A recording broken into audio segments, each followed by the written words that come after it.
Hi everybody, I'm Elise from the blog LePetiteSaintCrochet.com, and today I'm really excited to be sharing how you can design your own knitted colorwork charts, just like this little bumblebee pattern on my tiny little bunny here. I'm also going to be sharing my thoughts all about Little Cotton Rabbit's brand new pattern, the small bunny, which this is her right here. I've got some thoughts for you and I think you're going to want to stay tuned. I'm going to compare the size of her standard size toys to the little small one.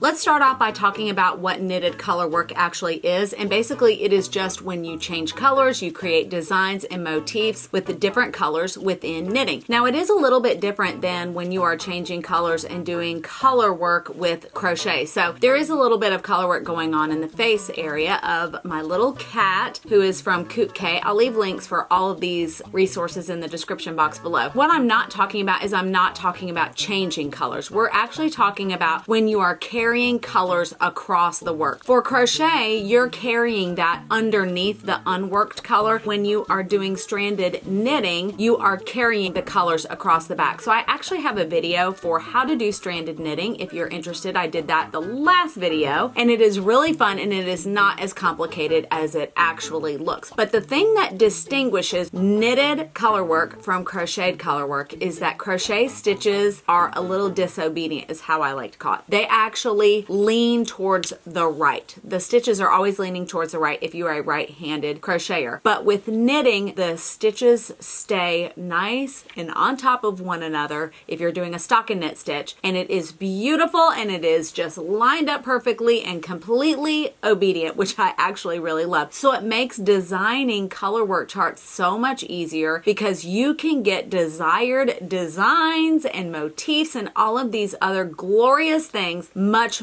easier, in my humble opinion. One of the things to keep in mind when you are designing knitted colorwork is that knit stitches are actually a little bit wider than they are tall. So standard graph paper is not going to work for you. You are going to need a couple of different resources. You can actually choose one or the other, and I'm going to show both to you, and they are both amazing. Choosing which method you would like to use is really just going to depend on your personality. What would you rather do? Or you may be like me and you want to do both depending on your mood. The first resource we are going to look at is ChartMinder, and it is the free one and it is online. So you're going to go to chart-minder.com and you are actually going to see exactly how to use this. It is so simple. I'm going to walk you through the entire step.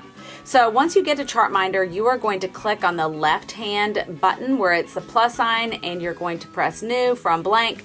Give it a title. I named mine Be Sweet. I wanted mine to be 16 inches wide by 20 inches tall. I wanted it to be flat knitting. I am not doing it in the round. And then I wanted the colors. I don't need the symbols. So then I just push create. Once I have that, I have my little chart here, and on the left-hand corner, you're going to see the colors. I am choosing that buttery yellow that I wanted. Actually, I changed it to a little less bright. You click done. Now you're just going to go to the squares and drag across every single square that you want that particular color. So I wanted my first 3 rows to be the yellow, and then I started skipping colors so that it was every other color. So I would alternate between white and yellow. So when I want a new color, I click on the color again. Then I need to click done because that will change the actual color. So now here I'm just counting across because I needed a specific number, and then once you click, it adds the color to the chart. You can see I am adding my little black stripes to the little bumblebee.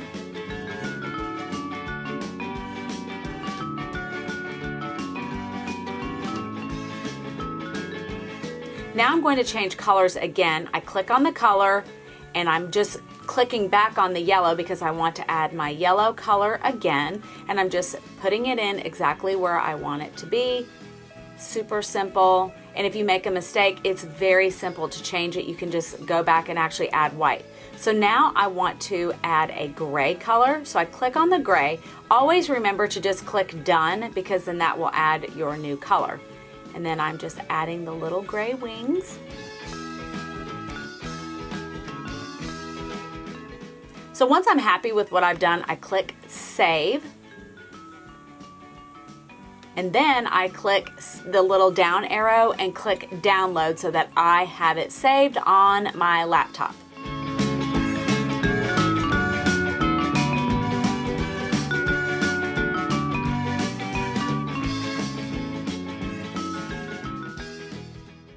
My next resource is Knitter's Graph Paper. I really like this one because number one, it was fairly inexpensive. I just got it off of Amazon, and I will leave a link for that in the description box below. There's something about having it on paper that I really like because I was also able to add some of my pattern notes, which I really like. I also sometimes just want to use some markers and just kind of get creative and write a little bit. So it's almost like a little journal. And this one is just really fun because it has little cute sheep on the front. So there's lots of different covers to choose from. Just make sure that it says Knitter's Graph Paper, and there are tons of them on Amazon. So now that you have your Knitter's Graph Paper, you know how to do the ChartMinder, you might be thinking, well, how in the heck am I supposed to design something? But I've got you covered right here. So now this Charts for Color Knitting from Alice Starmore's, I really, really like this. This one shows all of these beautiful, different, all over patterns, horizontal borders, vertical borders, and they're from different countries. This one's from Finland. This one's Latvia, Estonia, and Lithuania. There's just lots of different ones. There's South American, Russian. It is a beautiful resource, and I find a lot of inspiration from this one. I also really like this one, the Knit Like a Latvian. This one is actually a mitten pattern book, but what I really love is that it also has a lot of these beautiful colorwork charts. It is the colors. Look at those gorgeous colors. I love the Latvian, traditional Latvian colors. They're very bold. They are so beautiful, and I'm getting tons and tons of inspiration from this gorgeous, gorgeous book. My other go-to for inspiration for knitted color work is Pinterest. I love scrolling through and finding beautiful color work charts and scarves and sweaters and mittens that use the most beautiful colors. I know I'm using that word a lot, beautiful and gorgeous and color work, but it is so inspirational. For example, on the little bunny here with the little bee, I did not create this little bee motif. I found the little chart on Pinterest. Now, the interesting thing about that is as I tried to find who originally came up with this bee chart, you're never going to find it because who knows, this could be something that was around a long time ago and somebody just shared it. So I could not find who the original designer for this little bee chart was, but I incorporated it into my own little chart that I did for this little dress. So use those resources that Pinterest, there are, oh my gosh, you want to talk about some of the cutest things. They have boxes and just borders and hedgehogs. I mean, they are so, so cute.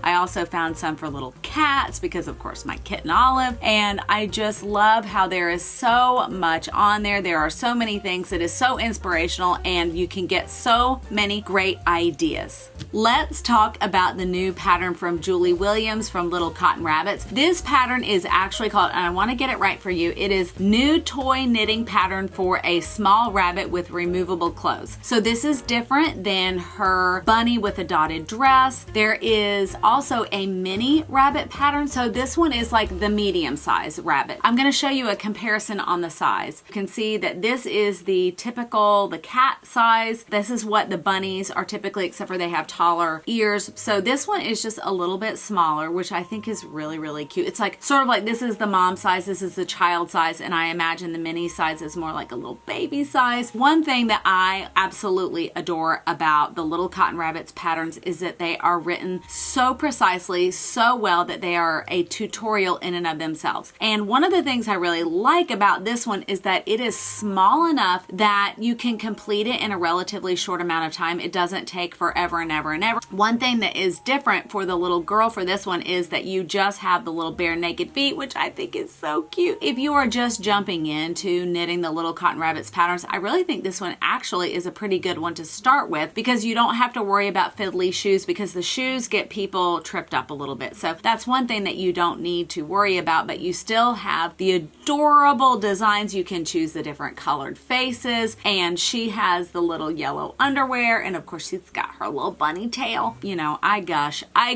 over all the Little Cotton Rabbits patterns, but I'm telling you, they are just my favorite. They are so well written, they are so beautiful, and I really hope that you think she's as cute as I do, and I really cannot wait to surprise the person who is going to receive her very soon. Thank you so very much for stopping by the Le Petit Saint Crochet YouTube channel today. I really appreciate that you decided to stop and spend some time with me. I really hope you enjoyed this video. If you did, would you please like it, and would you subscribe to my channel if you haven't already, and you can hit that little bell so that you can get notifications when I upload something new. And I would also like to let you know that I will leave links for everything in the description box below, whether you're looking for patterns or knitter's graph paper or the ChartMinder site. Everything is going to be in that description box below. Please leave me a comment. I love to hear from you. I love to hear any thoughts, any questions. I would love to know where are you from. I just find all of that really fun, and I hope to see you back next week.